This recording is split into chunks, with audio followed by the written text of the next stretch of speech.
আল্লাহ তাআলার কাছে, বলবে যে হে আল্লাহ সুবহানাহু ওয়া তাআলা, তুমি তো পরম ক্ষমাশীল, তুমি ক্ষমা করা পছন্দ করো, সেজন্য আমাকে ক্ষমা করো।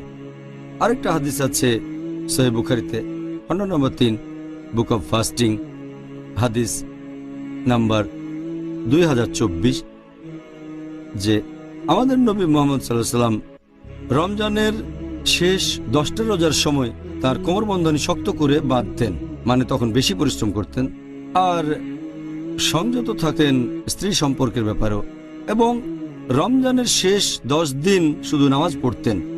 তিনি পরিবারের সবাইকে ঘুম থেকে ওঠাতেন। আরও একটা হাদিস সহিহ মুসলিমে, খণ্ড নম্বর 2, বুক অব ফাস্টিং, হাদিস নাম্বার 2644, যে নবী মুহাম্মদ সাল্লাল্লাহু আলাইহি সাল্লাম রমজান মাসের শেষ 10 রাতে আরো বেশি করে নামাজ পড়তেন, বেশি করে আল্লাহর ইবাদত করতেন, দোয়া করতেন, বেশি জিকির করতেন শেষ 10 রাতে। আমরা মুসলিমরাও এভাবেই লাইলাতুল কদরকে খুঁজব।